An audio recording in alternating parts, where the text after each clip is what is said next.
Joseph Cornell, December 24, 1903, December 29, 1972, was an American artist and sculptor, one of the pioneers and most celebrated exponents of assemblage. Influenced by the Surrealists, he was also an avant-garde experimental filmmaker. Joseph Cornell was born in Nyack, New York, to Joseph Cornell, a well-to-do designer and merchant of textiles, and Helen ten Broek Storms Cornell, who had trained as a kindergarten teacher. The Cornells had 4 children: Joseph, Elizabeth, b. 1905, Helen, b. 1906, and Robert, b. 1910. Both parents came from socially prominent families of Dutch ancestry, long established in New York State. Cornell's father died in 1917, leaving the family in strained circumstances. Following the elder Cornell's death, his wife and children moved to the borough of Queens in New York City. Cornell attended Phillips Academy in Andover, Massachusetts, in the class of 1921, although he did not graduate.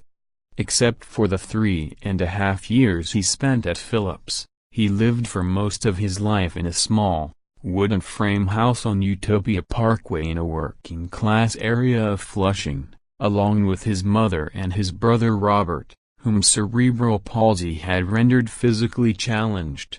Aside from the period he spent at the Academy in Andover, Cornell never traveled beyond the New York City area. Cornell was wary of strangers. This led him to isolate himself and become a self-taught artist. Although he expressed attraction to unattainable women like Lauren Bacall, his shyness made romantic relationships almost impossible. In later life his bashfulness verged towards reclusiveness, and he rarely left the state of New York.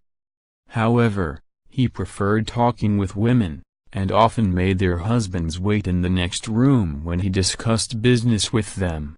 He also had numerous friendships with ballerinas, who found him unique, but too eccentric to be a romantic partner.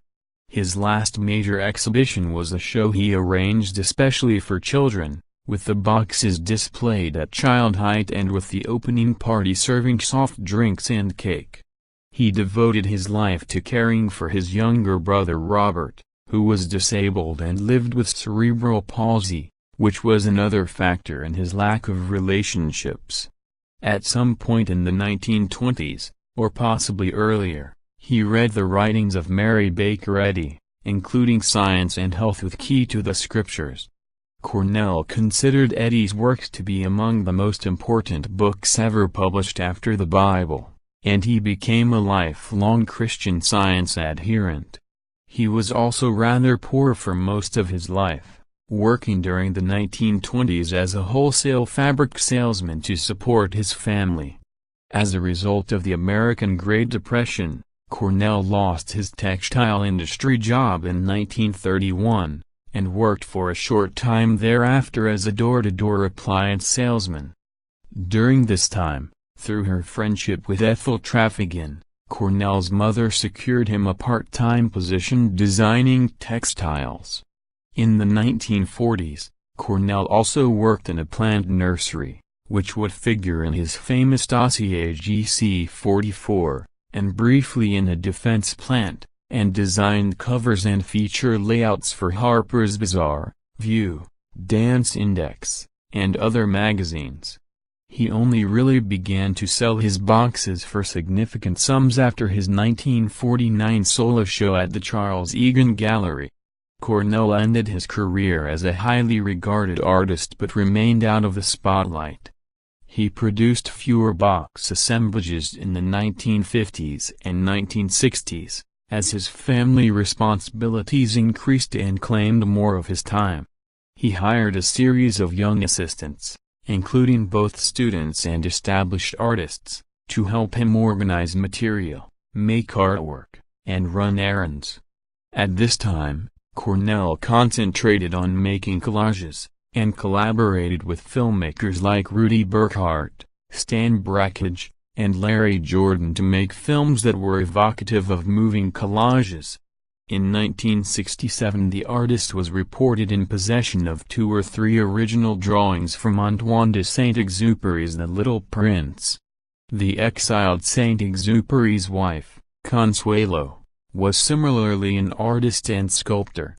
Cornell's brother Robert died in 1965, and his mother in 1966.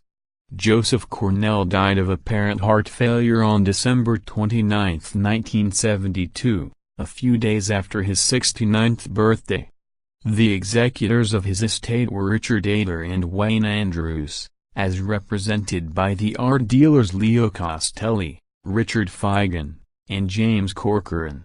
Later, the Joseph and Robert Cornell Memorial Foundation was established, which administers the copyrights of Cornell's works and represents the interests of his heirs. Currently, the foundation is administered by trustees, Richard Ader, and Joseph Erdman.